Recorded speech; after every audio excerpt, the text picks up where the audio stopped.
Hi பச்சோ நமஸ்தே. தினமும் 3 வாக்கியங்கள் ஹிந்தியில் கற்றுக்கொள்வோம்ல. இன்றைக்கி நம்ம பார்க்க போகிறது ப்ரெசன்ட் கண்டினியூஸ் டென்ஸ் பார்ட் 2. சரிங்களா? அதாவது பலரை குறித்து சொல்லும்போதும் வயசில் பெரியவங்களை குறித்து பேசும்போதும் எந்த விதி பயன்படுத்தப்படும். இதுக்கு முன்னாடி நம்ம ஆண்பாலுக்கும் பெண்பாலுக்கும் பார்த்துருப்போம். இன்றைக்கி நம்ம ப்ளூரலில் பார்க்க போகிறோம். சரிங்களா?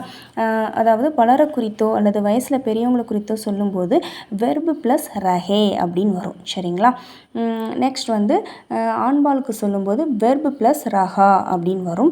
பெண்பாலுக்கு வெர்பு ப்ளஸ் ரஹி அப்படின்னு வரும். சரிங்களா? இப்போ நாங்கள் அப்படிங்கிறதுக்கு வெர்பு ப்ளஸ் மோர் தென் ஒன் பர்சனுக்கு வரும்போது ரஹே அப்படிங்கிறத ஆட் பண்ணணும். சரிங்களா? அடுத்து மேலுக்கு எல்டரில் வரும்போது ரஹே அப்படின்னு வரும். இதே பெண்பாலுக்கு எப்படி வரும்னா ரஹி தான் வரும். சரிங்களா? வாங்க சென்டென்ஸை பார்க்கலாம். அவர்கள் வந்து கொண்டு இருக்கிறார்கள். சரிங்களா? அவர்கள் அப்படிங்கிறதுக்கு வே ஆ ரஹே ஹேங். சரிங்களா? நாங்கள் கேட்டுக்கொண்டு இருக்கிறோம். நாங்கள் அப்படின்னா ஹம் கேட்டுக்கொண்டு இருக்கிறோம். சுன் ரஹே ஹே சுன் ரஹே ஹேங். சரிங்களா?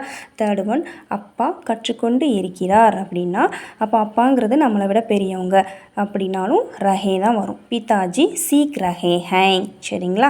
இதே பெண்பாலுக்கு வரும்போது ரஹி தான் இதில் வரும். சரிங்களா? அதில் எந்த மாற்றமும் இல்லை. ஓகே பட்சோ, தன்யவாத். ஃபிர் மிலேங்கே. மீண்டும் சந்திப்போம்.